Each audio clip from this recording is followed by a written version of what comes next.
Днеска ще се учим да потегляме по наклон от място.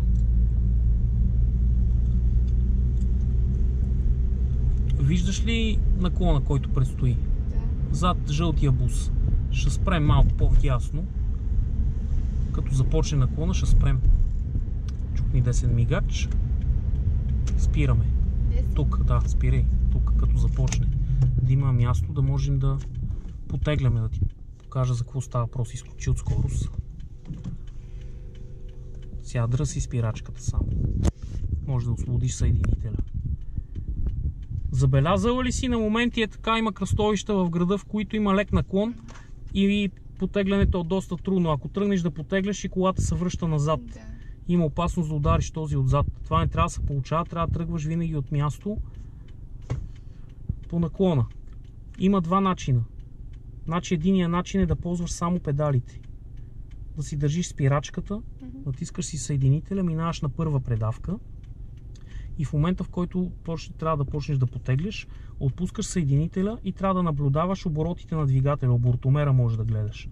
Започнат ли да падат оборотите, трябва да задържиш педала на съединителя в това положение, отпускаш спирачката и бързо прехвърляш десния крак на газта. Подаваш малко газ и колата трябва да започне леко да потегля. Сега ще го направя аз, да видиш за какво става въпрос. Това е един вариант. Другия се използва при по-големи наклони, когато спрява автомобила. Тогава трябва да ползваш ръчната спирачка, за да може да подаваш газ, колата да преодолее наклона, да има сила да потегли. Сега първо ще ти покажа как става с педалите и после ще ти покажа с ръчната спирачка. Роси, гледай и ти. Пусни спирачката на мен. Сега да предположим, че сме спряли. Ние сме спряли на наклон, да е? Да. И се подготвяме за потегляне. Държим си спирачката. Минаваме на първа предавка. Съединител. Първа. Казахме, че трябва да наблюдаваме оборотомера, оборотите. Това е в началото може да ги наблюдаваш, след това трябва да си усещаш автомобила и да слушаш звука на двигателя. Като започне да заглъхва, там да задържаш. Щом заглъхва, значи колата се опитва, мъчи се и ще изгасне. Нали така? Отпускам съединителя. Съвсем бавно и плавно.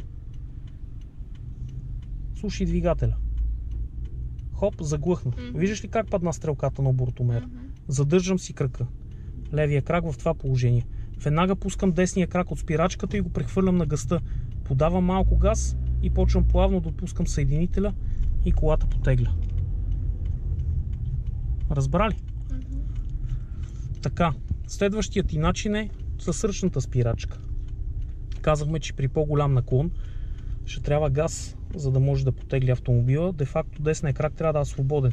Значи изтегляме ръчната, обаче ръчната спирачка, когато изтегляме, не трябва да застопоряваме в горно положение, а държим високо с натиснат бутон. Така, колата ни е на първа предавка. Вече мога да освобода спирачката, крачната, защото ръчната задържа автомобила. Подавам леко газ, дигам оборотите на двигателя, започвам да отпускам съединителя плавно и в момента на полусъединител, когато стане автомобила, пускам ръчната спирачка и тя тръгва. Да. Разбрали?